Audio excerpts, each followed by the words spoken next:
நடராஜராக தாங்கள் எழுந்தருளி உடுக்கை ஒழிக்க செய்த போது அதிலிருந்து 51 அட்சரங்கள் உருவாகியதல்லவா? அதனால் தாங்களால் புரியாமல் நான் எப்படி காவியத்தை பாட முடியும்?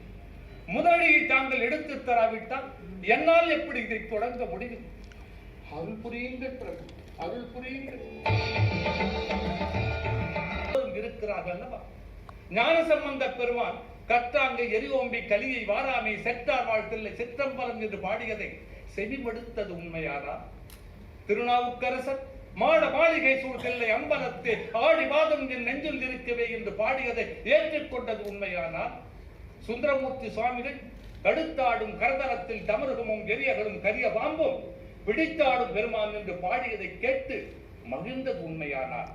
அவர்களோடு இணைந்த 63 அடியார்களை பற்றி பாட அடியெடுத்து தாருங்கள் பிரபு, அடியெடுத்து தாருங்கள். உலகெல்லாம் உலகெல்லாம்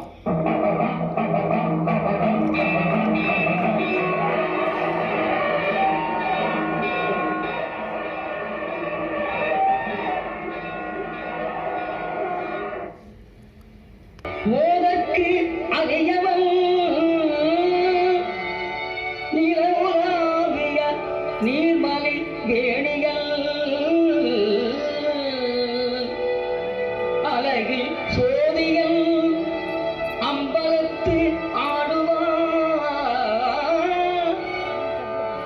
மலர் சிலம்படி வாழ்த்தி வணங்குவார்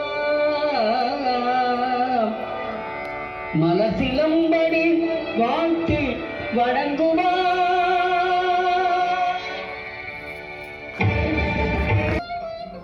என்ன பார்க்கிறீர்கள்?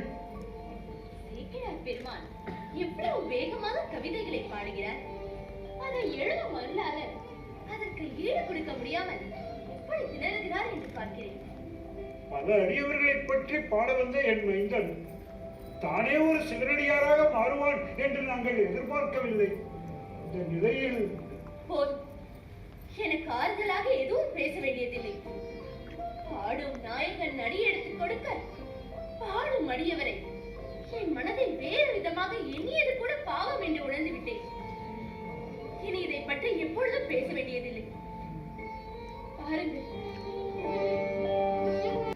சொல்லலாம், இந்த அற்புதமான காவியத்தை தாங்கள் பாடத் துவங்கியது முதல் நாயன்மார்கள் வரலாற்றை அனைத்தையும் மிகவும் அற்புதமாகவும் வேகமாகவும் பாடினீர்கள்.